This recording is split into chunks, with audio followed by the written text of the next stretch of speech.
కామారెడ్డి జిల్లాలో భారీ వర్షాలు కురుస్తున్నాయి. నిజాంసాగర్ ప్రాజెక్టుకు వరద పోటెత్తింది. 7 గేట్లను ఎత్తి దిగువకు నీటిని విడుదల చేశారు అధికారులు. ప్రాజెక్టు గేట్లెత్తడంతో దిగువ ప్రాంతాలన్నీ జలమయంగా మారాయి. బిచ్కుంత మండలం షెట్లూర్ వాగులో 3 పశువుల కాపర్లు చిక్కున్నారు. 300 గొర్రెలు సైతం వాగులో చిక్కుపోయాయి. కాపర్లను ఒడ్డుకు చేర్చా ఎన్డీఆర్ఎఫ్ బృందాలు. వాగులో చిక్కుకున్న మరో రైతును కూడా కాపాడారు. జుక్కల్ నియోజకవర్గంలో ఈరోజు స్కూళ్లకు సెలవు ప్రకటించారు. ఇదే అంశానికి సంబంధించిన మరింత సమాచారం మా ప్రతినిధి బాలకుమార్ అందిస్తారు. జిల్లాలో విస్తారంగా వర్షాలు కురుస్తున్నాయి. నిజాంసాగర్ లో కుండపోత వర్షం కురిసింది. ఇక బిచ్కుంద మండలం షెట్లూరులో 3 పశువుల కాపర్లు చిక్కుకున్నారు. గొర్రెలతో పాటు గొర్రెల కాపర్లు కూడా 3 చిక్కుకోవడంతో ఎస్డీఆర్ఎఫ్ బృందాలు ఒడ్డుకు చేర్చారు. ప్రస్తుతం వాళ్ళు సురక్షితంగా ఒడ్డుకు చేరారు. ప్రస్తుతం ఫైర్ ఆఫీసర్ సార్, అంటే మీకు ఎప్పుడు సమాచారం వచ్చింది, ఎట్లా వీళ్ళని రెస్క్యూ చేశారు?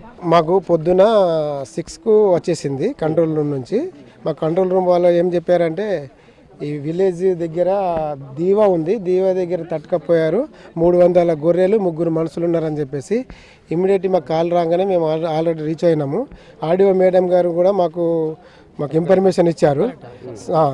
ఈ బాన్స్వాడ సబ్ కలెక్టర్ గారు ఇచ్చారు. అన్ని ఆల్రెడీ మేము 3 సేవ్ చేసాము. వీళ్ళు 3 గొర్రెలు కూడా మేము తీసే ప్రయత్నంలో ఉన్నాము. ఇంకా ఎస్డీఆర్ఎఫ్ బృందం కూడా వస్తుంది ఇంకొకటి, అవన్నీ కొడిసి మేము ఆల్రెడీ తీసేస్తాం. సో ఎప్పటి నుంచి అక్కడ చిక్కుకున్నారు, ఎట్లా ఉండే, అసలు ఏమని చెప్పారు మీరు? సార్ రాత్రి సార్ అక్కడ నుండి గడ్డ కట్టకుండా ఇట్లా బెదిరిన అయితే అక్కడ ఉరికిపోయినా, వాటికి మరపతానికి పోయినాం, నీళ్ళు ఎక్క అయిపోయినా అయిపోయిగా ఎక్దమ్ అంతే. ఎట్లా ఉండే అంటే మీరు చూస్తున్నప్పుడు అక్కడ సిచ్యువేషన్ ఎట్లా ఉండే? తోడముండే సార్ అప్పుడు లేరు, మలుపుకు రాన పోయినాం, పోగానే ఎగ్దాం వచ్చిపోయినాయి, ఏమైనా పోయినాయి, ఒక 20 అన్ని పోయినాయి. మిగతా అక్కడ ఉరికిపోయినాయి. ఏమిటికి అవి కొట్టుకుపెట్టి చూసి అక్కడనే రాలేదు. అవి ఇప్పుడు ఎన్ని గొర్రెలు ఒక 700 ఉంటాయి సార్. మీరు అసలు వస్తా అనుకున్నారు, ఎట్లా ఉండే చుట్టుముట్టు ఇప్పుడు మేము రామనుకున్నాం. ఇక మేమైతే ఎట్లా ఉండే మీరు ఎన్ని గంటలకు వెళ్ళి అక్కడ ఎట్లా ఉండే? రాత్రి అక్కడనే ఉన్నాం సార్. ఏమన్నా కొట్టుకపోయినాయి, భయం పట్టి అవి రాలే, అట్టే ఉన్నాం రాత్రి. మేము హస్తం రామ్ అనుకున్నాం, మంచిగా వచ్చినాం. నీళ్లు చుట్టుముట్టున్నాయా? మొత్తం నీళ్ళు ఉన్నాయి సార్. ఇంత పెట్టి అక్కడ ఎక్కువ ఉన్నాయి నీళ్ళు. మరి ఎట్లా, ఎవరికి సమాచారం ఎవరికి ఇచ్చింది, ఎట్లా కాపాడాలి? మా వాళ్ళకి ఫోన్ చేస్తే వాళ్ళు చేసారు, వాళ్ళు చేసారు, మాకు తెలియదు, మేము అట్టే ఉంటుంది. ఇట్లా ఎన్ని గంటలకు వెళ్ళి అక్కడ ఏం జరిగింది అసలు? 3 గంటలకు వచ్చినాయి సార్. లేచినాం 3 గంటలకు లేచేటలేకంటే నీళ్ళు తోడకి వచ్చినాయి. నీళ్ళు తోడకి వచ్చేటలేకంటే ఉరికిపోయి వలలు ఇడిచినాము. వలలు ఇడిచి ఇక్కడ మాల్పేతానికి పోయి పిల్ల గొర్రె పట్టుకొని గుంజుకొచ్చినాం. ఒక గొర్రె కాబట్టి గుంజుకొచ్చిన ముక్త గొర్రెలు అక్కడ మళ్ళీ ముంగట అటే నీళ్ళలో పారిపోతుండే. పారిపోంగ ఇక్కడ గడ్డకు రాలేవు. మర్ర లోపల మీద అక్కడ లోపల గడ్డకి ఎక్కినాయి.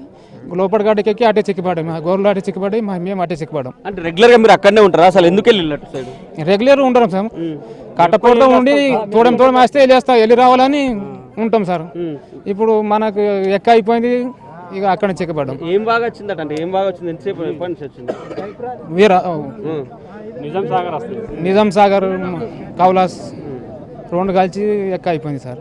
సో చూడొచ్చు, మొత్తం మీద అయితే 3 గొర్రెల కాపర్లను అయితే సురక్షితంగా ఒడ్డుకు చేర్చారు అధికారులు. నిన్న రాత్రి నుంచి కూడా అక్కడ జల దిగ్బంధంలో చిక్కుకున్నారు. వారిని కాపాడేందుకు ఎన్డీఆర్ఎఫ్ బృందాలతో పాటు ఎస్డీఆర్ఎఫ్ బృందాలు కూడా చేరుకొని సురక్షితంగా అయితే ఒడ్డుకు చేర్చాయి. కానీ మిగతా 700 గొర్రెలు మాత్రం అక్కడే ఉన్నాయి. వాటిని కూడా సురక్షితంగా చేర్చాలంటూ కూడా విజ్ఞప్తి చేస్తున్నారు. మనం చూడొచ్చు, ఇదే వాగులో చిక్కుకున్నారు. షెట్పల్లి వాగు అంటారు. ఇక్కడ నిజాంసాగర్తో పాటు కౌలాష్ సంబంధించిన నీళ్లు ఒక్కసారిగా పెరిగిపోయాయి. నిన్న నుంచి కూడా కామారెడ్డి జిల్లాలో విస్తారంగా వర్షాలు కురుస్తున్నాయి. 3 రోజులుగా భారీ వర్షాలతో ఒక్కసారిగా వరద ఉధృతి పెరిగింది. చాలా వాగులు కూడా ఉధృతి పెరగడంతో వాళ్ళందరినీ కూడా సురక్షితంగా అయితే ఒడ్డుకు చేర్చారు. చూడొచ్చు, ఎన్డీఆర్ఎఫ్ బృందాలకు ఇక్కడికి చేరుకొని వాళ్ళు సురక్షితంగా ఒడ్డుకు చేర్చారు. మరికొన్ని గొర్రెలు కూడా అక్కడే చిక్కుకున్నాయి. వాటి కూడా సురక్షితంగా చేర్చేందుకు అయితే ప్రయత్నాలు కొనసాగిస్తున్నారు.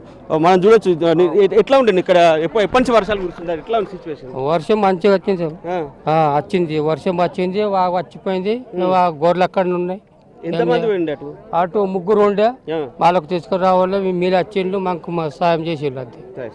ఎన్డీఆర్ఎఫ్ బృందాలు కూడా ఇక్కడికి చేరుకొని వాళ్ళని సురక్షితంగా ఒడ్డుకు చేర్చారు. ఫైర్ ఆఫీసర్లకు సంబంధించి కూడా ఫైర్ అధికారులు కూడా చేరుకొని వాళ్ళందరినీ కూడా సురక్షితంగా కాపాడారు. నిన్న నుంచి కూడా ఆహాకారాలు చేశారు, తమను రక్షించాలంటూ కూడా అధికారులు విజ్ఞప్తి చేశారు. ఇక్కడైతే సిచ్యువేషన్ అయితే కంట్రోల్లో ఉంది. ఇక గొర్రెలను కాపాడాల్సి ఉంది.